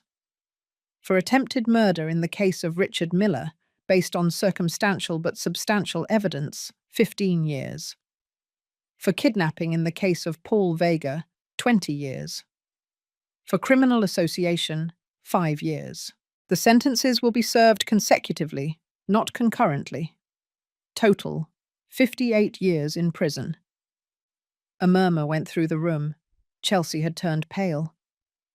In addition, she is ordered to pay full restitution to all victims. All assets acquired through fraud will be confiscated and returned to their rightful owners or heirs. The judge looked at Gerald. Gerald Hayes, by virtue of his cooperation with the prosecution and his complete confession, and considering that his involvement was mainly as a legal facilitator without directly engaging in violent acts, is sentenced to 25 years in prison. His license to practice law is permanently revoked. He must also pay full restitution. Gerald nodded without expression. He had accepted his fate weeks ago. This court is adjourned. The final gavel echoed in the room. The guards led Chelsea and Gerald away. She turned around one last time, looking for Rob with her eyes. But my son wasn't even looking at her. He had his arm around Ethan, hugging him. Outside the courthouse, journalists surrounded us. I made a brief statement that I had prepared with Linda. Justice has been served today, not only for my family, but for all the families that Vanessa Jimenez destroyed. I hope this sentence sends a clear message. No one is above the law, and manipulation, fraud, and violence always have consequences. I didn't answer questions. I simply walked away with Ethan and Rob. That night, in my apartment, the three of us ate dinner together. I had prepared meatloaf, mashed potatoes, and fresh biscuits. Ethan ate with appetite for the first time in months. Rob helped serve the water, clear the plates, small gestures that showed he was trying to be part of the family again. "How do you feel, son?" I asked Ethan after dinner, as we washed the dishes together. "Relieved," he replied, "but also sad." "Sad why?" "Because my dad lost years with that woman. Because you suffered. Because we could have been happy all this time, and we weren't. The past cannot be changed, Ethan. We can only learn from it and build something better moving forward." "Do you think Dad and I can be like before?" "No, you won't be like before. You're going to be something different. And if you do it right, it will be something better." Rob appeared in the kitchen doorway. "Ethan, can I talk to you for a moment?" Ethan looked at me. I nodded. They went out onto the balcony together. Through the window, I watched them talk. I saw Rob cry, and how Ethan hugged him. I saw how finally, after so much pain, they were beginning to heal. 2 weeks later, Rob did something I didn't expect. He arrived at my apartment one Saturday morning with papers in his hand. "Mum, I want you to see this." They were legal documents. I read them carefully. "Are you sure about this?" "Completely sure." He had put the house where he lived with Chelsea up for sale. All the money from the sale would be divided into 3 parts. One for me, one for Ethan, and one for a compensation fund for the families of Chelsea's victims. "That house is full of bad memories," he said. "Every room reminds me how blind I was. I can't live there anymore. I'm going to look for a smaller apartment, closer to here, so I can be near you all." "And Ethan?" "Ethan will continue to live with you while he finishes high school if you agree. But I'm going to be present. I'll take him to school, go to his soccer games, help him with his homework. I'm going to be the father I should have been all along." I hugged him. My son, finally back. A month later, I received a letter. It was from the prison. The sender was Vanessa Jimenez. I hesitated to open it. Linda, who was visiting me that day, said, "You don't have to read it if you don't want to, Commander." But something made me open it anyway. The letter was brief. "Eleanor, you won. Congratulations. You destroyed my life just as I tried to destroy yours. I guess that makes you feel powerful. But I want you to know something. I don't regret anything. Every decision I made was because this world doesn't give anything to women like me. I had to take what I wanted. And I would do it again. You're going to die someday, old lady. And when you do, I'll still be here, remembering how I defeated you for 5 years, how I pushed your son away from you, how I made him doubt you. Those 5 years are mine, and no one can take them from me. May you rot, Vanessa." Linda read the letter over my shoulder. "She's a psychopath until the very end." "Yes," I replied. "She is." But instead of getting angry, I felt something different.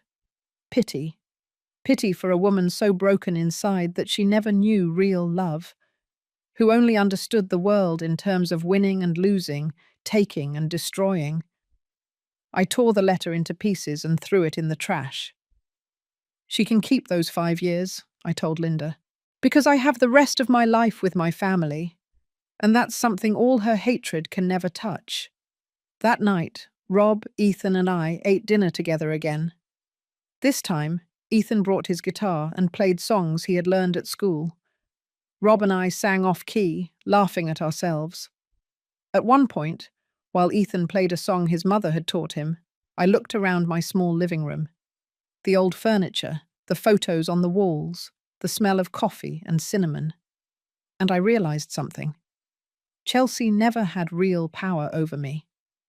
Because power is not in money, or in property, or in manipulating others. Power is in the love you give, in the roots you plant, in the family you build with patience and dedication. Chelsea could rot in her cell, clinging to those 5 years she stole from me. Because I had something she would never have. A family that loved me. A grandson who respected me. A son who had finally come home. And that, without a doubt, was the true victory. But the story does not end with revenge or punishment. It ends with something much more powerful. Forgiveness, reconstruction, and proof that love can always heal even the deepest wounds. Part 10. The Legacy of a Commander. 6 months after the sentencing, I woke up with the sun streaming through my bedroom window. It was a Saturday in May, and the city smelled of recent rain and bougainvillea flowers. I stayed in bed for a moment, listening to the sounds of my apartment. From the kitchen came the clatter of dishes. Someone was making breakfast. I heard laughter, a deep voice and a younger one exchanging jokes. I smiled. I slowly got up, putting on my worn robe and slippers. When I reached the kitchen, I found a scene that a year ago would have seemed impossible. Rob was at the stove, making scrambled eggs. Ethan was setting the table, humming a song that was playing on the radio. They had made black coffee, donuts, and cut fruit. "Good morning, Grandma," Ethan said when he saw me. "Happy birthday." I had completely forgotten. 69 years, a whole life. "Oh, my boys, you didn't have to do this." "Of course we did," Rob said, turning to me with a smile. "It's your special day." We ate breakfast together at the small dining table. Ethan told me about his final math exam, which he had passed with a 9. Rob talked about his new job at a smaller construction company, where the atmosphere was better and the hours more reasonable. "I don't want to lose any more time," Rob said, looking into my eyes. "Money can wait. You can't." After breakfast, Ethan pulled out a package wrapped in green paper. "This is from both of us." I opened it carefully. Inside was a photo album, but they weren't old photos. They were new. Photos from the last 6 months. Ethan playing soccer with Rob watching from the stands. The 3 of us in the mall eating ice cream. A picture of Rob and me holding hands in front of the Lincoln Memorial. Ethan hugging me after his high school graduation. A photo of the 3 of us planting a tree in the community garden near my house. A cherry tree. Tears filled my eyes as I turned the pages. "Do you like it?" Ethan asked. "It's perfect, my boy. Perfect." On the last page was a photo of the 3 of us sitting on my sofa, smiling at the camera, and underneath, written in Rob's handwriting, "Family isn't just the blood you share, it's the love you choose to give every day. Thank you, Mum, for never giving up on us. We love you." I couldn't stop crying. Rob hugged me from one side, Ethan from the other. And in that moment, in that small kitchen of a modest apartment in Greenwich Village, I felt something I hadn't felt in years. Complete peace. "I have something to tell you," Rob said after a moment, pulling away slightly. "I've been going to therapy, twice a week for the last 4 months. I looked at him, surprised. "You hadn't told me." "I wanted to be sure it was working before I told you. I needed to understand why I was so blind with Chelsea, why I let her manipulate me so easily." "And what did you discover?" "That I never truly processed the death of Ethan's mum. That I felt guilty for being happy without her. And when Chelsea arrived, I filled that void with the first thing I found, regardless of whether it was real or not. And in the process, I hurt the people who truly loved me. Dad, Ethan said softly, we already talked about this. I already forgave you. I know, son, but I'm still learning to forgive myself. That takes time, I said, but the fact that you're doing the work, that you're facing your mistakes, is already a huge step. Rob nodded. The therapist helped me understand something else. He told me that you, Mum, were an example of strength all my life. And maybe that's why I never told you when I was suffering, because I thought I had to be as strong as you. Son, strength doesn't mean not asking for help. It means knowing when you need support and having the courage to ask for it. I know that now, and that's why I also want you to know something. I'm proud of you. I always was, but I never told you enough. Those words, so simple, touched me deeper than anything. I'm proud of you too, Rob, of the man you are today, of the father you are becoming again. We spent the rest of the day together. We went for a walk in Central Park. Ethan ran ahead, taking photos with his phone. Rob and I walked slowly, enjoying the sun and the breeze. Mum, are you ever going to tell me about your work on the police force? Rob asked suddenly. I grew up seeing you were a commander, but you never talked about it at home. I never wanted to bring that darkness into our home, I replied.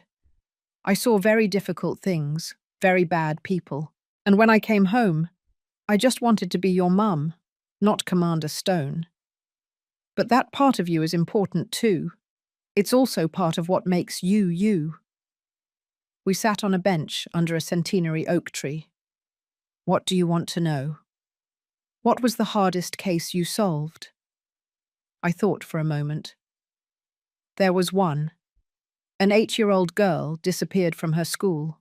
Everyone thought she was dead. But I kept looking. For 3 weeks, I practically didn't sleep. I checked cameras, interrogated hundreds of people, followed every lead, no matter how small. And finally, we found her. Alive. Scared, but alive. She was hidden in a neighbor's basement. And the neighbor? He's serving a life sentence. But that girl, she grew up, studied medicine, and is now a pediatrician. She sends me a card every Christmas. She says I saved her life. But actually, she gave meaning to mine. That's why you were so tenacious with Chelsea, Rob said. Because you know how to investigate, how to not give up. Yes, but also because it was my family. And for my family, I will always fight. Ethan came running back, excited. Grandma, Dad, there's a music festival over there. Can we go? Let's go, I said, standing up. We went to the festival. It was a Mother's Day celebration with local music, food stalls, and crafts. We ate street corn, drank lemonade, and danced to the rhythm of a local band playing old songs. At one point, while Ethan was buying cotton candy, Rob took my hands and made me dance to Amazing Grace. I laughed like I hadn't laughed in years. People around us looked and smiled. This, Rob said, spinning me clumsily, this is what we should have been doing all along, laughing together, enjoying together. It's never too late to start, son. When we returned home at dusk, we were tired but happy. Ethan went to his room to do homework. Rob and I stayed in the living room, drinking chamomile tea. Mum, there's something else I want to tell you. Tell me. I'm thinking of starting to date someone. A co-worker. Her name is Eleanor. She's an architect. She has a 12-year-old daughter. My first instinct was to tense up, but I took a deep breath. What is she like? Kind. Genuine. Divorced 3 years ago. She has no interest in my money because she earns more than me. He smiled. And most importantly, when I told her what happened with Chelsea about my mistakes, She didn't run away. She listened to me, and she told me that everyone deserves a second chance if they are willing to do the work. She sounds like a smart woman. She is, and I would like you to meet her, but only if you are ready. I won't pressure you. Does Ethan know her? Not yet. I wanted to talk to you first, because after what happened, I need to do things right. I need us all to be on the same page. I placed my hand on his. Son, you deserve to be happy. You deserve love. Just take your time. Get to know her well, and when you're sure, when you know it's real, then introduce us. Thank you, Mum. But Rob, one thing. Yes? If ever in any future relationship you feel someone is pulling you away from your family, from Ethan, from me, promise me you will stop it immediately. I promise you, I will never let anyone separate me from you again. That night, before sleeping, I went out onto the balcony. The city glowed under the night lights. I could hear the murmur of traffic, the voices of neighbours, distant music from some party. I thought about the path we had travelled, the pain, the tears, the fights. Chelsea and her wickedness, the lost years, the wounds, gilises that were still healing. But I also thought about what we had gained, the shared dinners, the laughter, the hugs, the second chances. Ethan came out onto the balcony, a blanket over his shoulders. Can't sleep, Grandma. I was just thinking. About what? That it was worth it. Every tear, every fight, every difficult moment. It was worth it to get to this moment. Ethan walked closer and hugged me. Grandma, there's something I've never told you. When I was at my worst with Chelsea, when I felt like no one believed me, I held on to one thought. That you would never abandon me. That no matter what, you would always be on my side. And I always will be, my boy, until my last breath. That's why I want to be like you when I grow up. Strong, brave, someone who fights for the people they love. You already are all of that, Ethan. You already are. Do you know what I'm going to study? What, son? Law. I want to be a lawyer, but not like Gerald. I want to defend families like ours, children no one believes, people who need someone to fight for them. Tears rolled down my cheeks. Your mother would be so proud of you. And you make me proud too, Grandma, because you taught me that giving up is never an option. We stayed there, embracing under the stars, on that small balcony of a modest apartment in New York City. And at that moment, I understood something profound. Wealth is not measured in property or bank accounts. It is measured in shared moments, in hands that hold, in stories that are told from generation to generation. Chelsea had spent her life accumulating money that never brought her happiness, dying alone in a cell, with no one who truly loved her. I, on the other hand, had a grandson who wanted to be like me, a son who had come home, an imperfect but real family, and that was all the treasure I needed. 2 years later, I was sitting in the community garden, under the cherry tree we had planted. It was spring, and the tree had bloomed for the first time. Pink flowers covered the branches, swaying in the gentle breeze. Ethan was in his first year of law at Georgetown University. Rob had married Eleanor 6 months earlier, in a small, intimate ceremony. I had walked him down the aisle, and when he asked if I approved of the marriage, I said, "Son, you are already a man. You no longer need my approval, but you have my blessing, because I see how Eleanor looks at you, and I see how you look at her, and that is real love." They now lived nearby, just 10 minutes from my apartment. I saw them several times a week. Eleanor's daughter, Sophia, had become very close to Ethan. The four of them often came to dinner with me on Sundays. It was a new family, different, but beautiful in its imperfection. Linda sat next to me on the garden bench. "What are you thinking about, Commander?" "That life comes full circle, and the scars it leaves make us stronger." "Do you ever regret how you handled the whole situation with Chelsea?" "No. I did what I had to do to protect my family, and I would do it again without hesitation." "Do you know that Paul Vega just got married?" "He sent me an invitation. He was finally able to rebuild his life. I'm glad. He deserves to be happy after everything he went through." Linda took out her phone and showed me a photo. It was of Paul's wedding. He looked radiant, surrounded by family and friends. "And this will also interest you. Patricia Miller opened a foundation to help victims of family fraud. It's named after you, Commander, the Eleanor Stone Foundation for Family Protection." "What? Why did she do that?" "Because you restored her faith in justice. Because you proved that the truth always wins if you fight hard enough for it." I didn't know what to say. I could only smile. Ethan came running to the garden, a letter in his hand. "Grandma, look at this." It was a letter from the university. He had been selected for a human rights exchange program.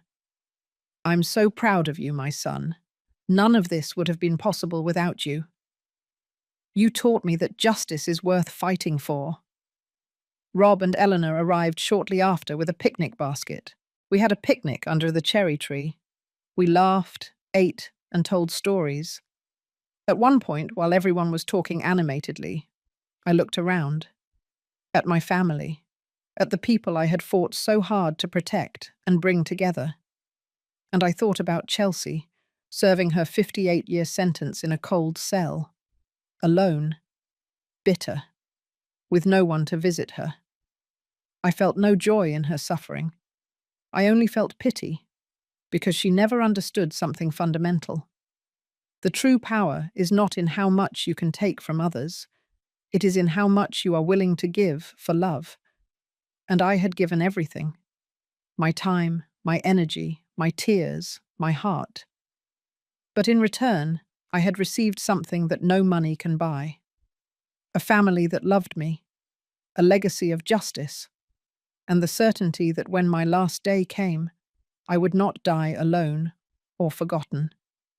I would die surrounded by love, and that love would continue to live in Ethan, in Rob, in the generations to come, because that is the true legacy of a mother, of a grandmother, of a woman who refused to surrender.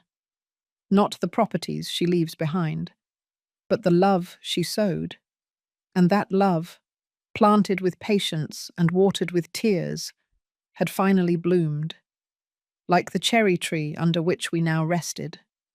Beautiful, strong, eternal, end. If this story touched your heart, if you have ever had to fight for your family or defend those you love, leave me a comment telling me where you are watching from. What country? What city? I would love to know that these words reached you, wherever you are. And remember, family is not always perfect. Sometimes it is broken. Sometimes it hurts.